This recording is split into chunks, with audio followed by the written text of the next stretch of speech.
Opa, boa noite pessoal do Segundo Mecatrônica, beleza? Tudo bem com vocês? Tô falando boa noite para vocês aí, mas para mim é bom dia, porque eu tô gravando de manhã aqui. Acordei cedo para gravar, porque durante o dia tem muito barulho é o carro do gás, é o carro do ovo, às vezes tem funk, né? Então, tô gravando cedo, espero que não tenha barulho para atrapalhar a gente aí. Outro dia numa aula do Segundo Automação, uma aluna perguntou assim, professor, que hora o senhor está gravando isso aí que tem um galo cantando? Eu falei, é por isso que eu gravo cedo o negócio aqui. E aí, o seguinte, vamos dar sequência aos circuitos retificadores que a gente estava estudando e hoje vamos apresentar mais um componente aqui no nosso circuito retificador de meia onda, que é o capacitor. Vamos ver como vai ficar a forma de onda. Bom, setembro de 2020, o último dia que foi no Luther King foi dia 16 de março, né? E a gente achava que era só uns 30 dias que a gente ia ficar em casa por causa da quarentena. E olha aí, já estamos em setembro de 2020, né? Bom, vamos lá. Olha,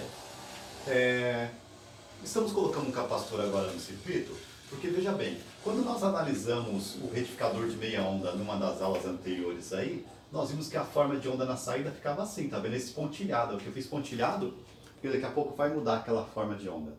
E aí veja, lembrando o retificador, transformador diminui de 110 para 9 volts, valor real da tensão. Aí quando você coloca o diodo, ele deixa passar só os semiciclos positivos para a saída, né? Analisamos isso naquela aula lá, quem não viu, volta lá e assiste. Aí, só com o diodo então, lembrando que a lâmpada está representando o aparelho que você quer alimentar com a fonte que você está construindo, né? O retificador é o primeiro passo para se construir uma fonte. Só que uma fonte ideal, né? Uma fonte boa, a tensão de saída tem que ser uma reta, tem que ser contínua pura. Quando a gente monta com o diodo só, ela fica assim, né? Vou fazer mais forte, porque talvez aí no vídeo não apareça direito, vou fazer mais forte aqui. Ó, com o diodo só fica assim. Mas o importante é que nós mudamos da tomada, que era alternada e senoidal, certo? Mudamos para isso daqui. Tudo bem? Agora, o próximo passo para evoluir isso daí é colocar um capacitor aqui no circuito. Quando eu coloco um capacitor, olha o que acontece. Na primeira vez que o diodo conduz, ele carrega o capacitor. Né? O capacitor armazena a tensão. Né? A gente já comentou, o capacitor se carrega, armazena a tensão. Beleza. Quando o diodo para de conduzir, né, o capacitor vai ter um caminho para descarregar. Porque o capacitor é assim, né? Se aplica a tensão, ele armazena. Se tiver um caminho para ele descarregar depois, ele descarrega. Aí, ele vai descarregar então quando o diodo parar de conduzir. Quando vier o semiciclo negativo aqui, o diodo para de conduzir, o capacitor começa a descarregar pela lâmpada. Certo? O capacitor vai descarregando. Antes que o capacitor descarregue totalmente, vai chegar um outro semiciclo positivo aqui na entrada, né? Porque a frequência aqui da tensão da tomada é 60 Hz, 60 ciclos por segundo. Então, são muito rápidos os pulsos aqui, tudo bem? Então, o capacitor não terminou de descarregar ainda, já vem mais tensão aqui e carrega ele, certo? Aí, se você medir a tensão de saída agora com um osciloscópio, depois que você colocou o capacitor, o que você vai medir na tensão de saída? Você vai medir isso daqui, ó. Tem um semiciclo positivo, aí depois o capacitor ele vai começar a descarregar. Observe que o capacitor está em paralelo com a lâmpada, né? Então é a mesma tensão que tem no capacitor, tem na lâmpada. O capacitor está descarregando pela lâmpada, antes que ele termine de descarregar totalmente, chega outro semiciclo, descarrega pela lâmpada e carrega de novo, certo? Então, isso aqui, ó, essa parte de baixo aqui vai sumir, né? Vai sumir, certo? Você vai ficar com uma forma de onda assim, ó, certo? Olha como mudou a forma de onda da tensão, tudo bem? Olha como mudou. Para efeitos práticos, vamos considerar a tensão aqui 12 volts, a tensão de pico, já que aqui o valor eficaz é 9, né? Nós aprendemos a calcular a tensão de pico, dá 12 volts aproximadamente, né? Vamos deixar 12 volts aqui. Aí, lá no osciloscópio, dá para a gente identificar até quanto que cai essa tensão. Vamos supor que esse valor aqui seja 5 volts, certo? Você mede lá na tábua do osciloscópio.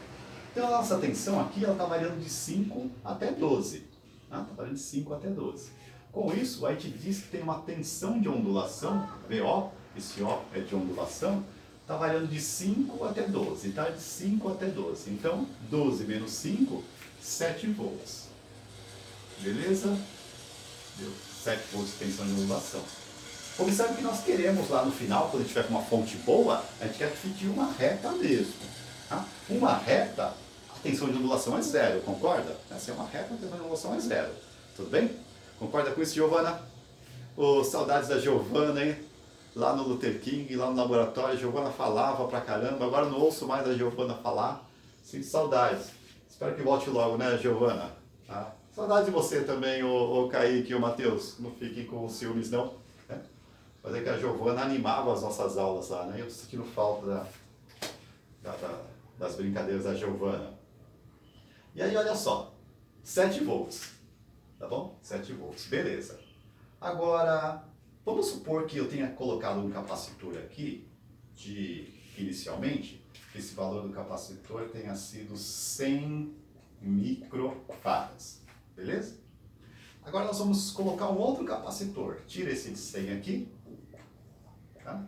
Vamos colocar um outro capacitor, um capacitor de 470 microfarads, por exemplo, certo? E aí, o que vai acontecer? Bom, aí você vai começar a entender porque tem capacitor com diversos valores para você comprar, né? Diversos valores de capacitância. Você colocou um de 470. Quanto maior o valor do capacitor, mais tempo ele leva para carregar e descarregar, certo? Então, o capacitor, você colocou de 470 aqui, ele vai carregar, certo? E aí, como o valor dele é maior, então ele vai descarregar mais lentamente. E aí, ele não terminou de descarregar, está nesse ponto aqui, já chega um semiciclo e carrega novamente. Aí vai descarregando e carrega novamente. Tudo bem? Olha aí, Cristian, você que gosta das fontes de alimentação, tá percebendo que o negócio começou a melhorar aí já, ô Cristian, viu? Começou a melhorar, né? Tá chegando próximo de uma reta. Aí, aqui, 12 volts, e você identifica lá no osciloscópio que cai até 10, por exemplo. Tudo bem? Então aqui vai dar uma tensão de ondulação, o VO, de quanto? 12 menos 10, 2 volts. Beleza? 2 volts. Olha aí que nós melhoramos a nossa tensão de ondulação, né? Melhoramos, era 7, ficou só 2. Eu disse para você, o ideal é você ter uma tensão de ondulação 0, porque aí é uma fonte de ótima qualidade. Só com o capacitor, não dá para você fazer uma tensão ficar com ondulação 0, porque a gente vai aprender na próxima aula, inclusive, a calcular o capacitor ideal para a sua fonte, né? Só que, quanto menor a tensão de ondulação, você vai ver que vai dando maior o valor do capacitor, muito grande. Você vai ficando com um capacitor muito grande, muito caro, ocupa muito espaço na placa, e você vai ter sempre alguma ondulação lá, 0, alguma coisa, né? Porque ele vai ter que carregar e descarregar, então sempre vai dar uma ondulação pequenininha. Aí você pode estar se perguntando então, como obter uma fonte ideal? Aí nós vamos ter que acrescentar mais componentes no circuito, tá bom? Ou circuito integrado, ou transistor e diodo Zener, que é um outro diodo especial que nós vamos estudar. Então, acrescentando outros componentes, você consegue, você vai ter um capacitor. O capacitor vai dar uma diminuída na ondulação. E aí, com os outros componentes depois, a gente faz ficar uma reta, certo? Mas isso aqui já é uma evolução importante. Já percebeu a diferença que tinha da aula passada para essa de hoje? Beleza? Vamos continuar a nossa análise daqui a pouco. Só um instantinho, deixa eu fazer um outro desenho aqui. Agora, vamos continuar fazendo uma análise importante aqui. Olha só, quando a gente monta então um retificador com meia onda com um diodo só, a gente tem uma forma de onda na saída, lá na lâmpada, né? Desse tipo aqui, certo? Então, sempre considerando como exemplo 12 volts de pico, 12 volts de pico, essa daqui é o de onda completa, com 2 diodos. Onda completa pode ser com 2 diodos ou com 4 diodos, que nós não aprendemos ainda, o retificador em ponte. Vamos aprender nas próximas aulas, né? A gente vai ver que a forma de onda dá parecida com essa daí. E aí, olha só, nós vamos colocar um capacitor de, por exemplo, 100 microfarads no nosso circuito de meia onda. E o de onda completa também, de 100 microfarads.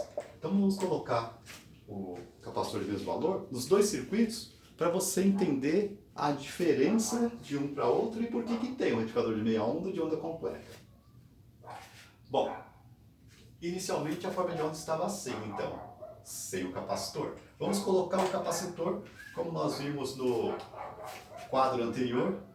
Aí vai acontecer o seguinte, né? O capacitor carrega, descarrega, carrega, descarrega. Você fica com essa forma de onda aqui, beleza?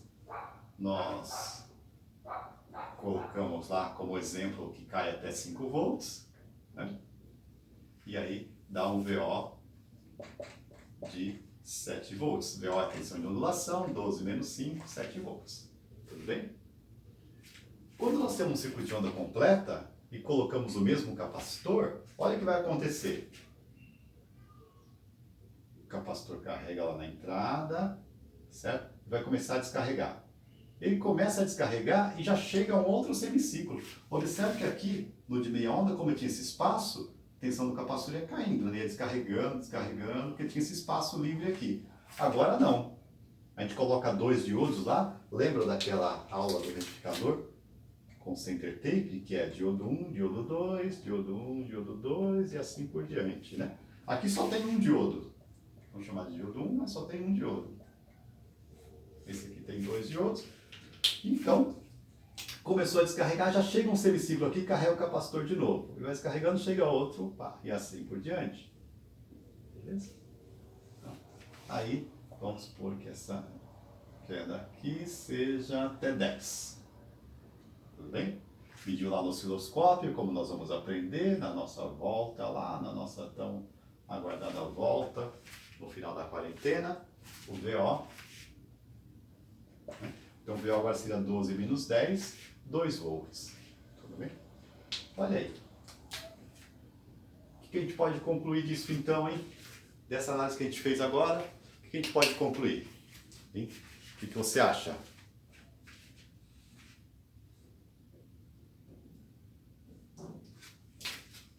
Perceba que a tensão de ondulação aqui era 7 volts e aqui era 2 volts, com o mesmo capacitor, certo? Então, com 2 diodos, a gente obtém um resultado melhor, concorda? Porque se a gente pretende chegar na menor ondulação possível, né, aqui a gente colocou 2 diodos e obtém 2 volts. Aqui com diodo só era 7 volts. Né? E lembrando que o diodo é um componente extremamente barato, né? Que você vai usar 2 diodos, mas um diodo custa centavos, né? Sei lá, 20 centavos é um diodo. Né? Enquanto que o capacitor, quando sobe muito o valor do capacitor, o capacitor é assim, né? O de 100 micro, vamos supor, é 1,50, o de 470 micro é R$4, né? Então vai aumentando muito o valor. Tudo bem? Então, claro que a gente conclui que o circuito com 2 diodos é bem melhor, né? Tem um rendimento bem melhor. Ah, por que existe o de meia onda, então? Você vai encontrar uma fonte de tensão de meia onda, só se for uma fonte de tensão muito ruim, né? Porque normalmente as fontes desse tipo que a gente está estudando, elas têm 2 diodos ou 4 diodos, né? O de onda completa. Agora a gente passa pelo de meia onda nos nossos estudos para a gente entendendo, né, como é que foi formado o esquema de uma fonte de tensão, né? Certo? Então, a gente tem, mas se você vai fazer uma fonte boa, claro que vai ser com 2 diodos ou 4 diodos, beleza? Então, tá aí essa comparação importante para nossa fonte de tensão, tudo bem? Comentários, dúvidas no nosso encontro ao vivo daqui a pouco, beleza? Até já então, pessoal.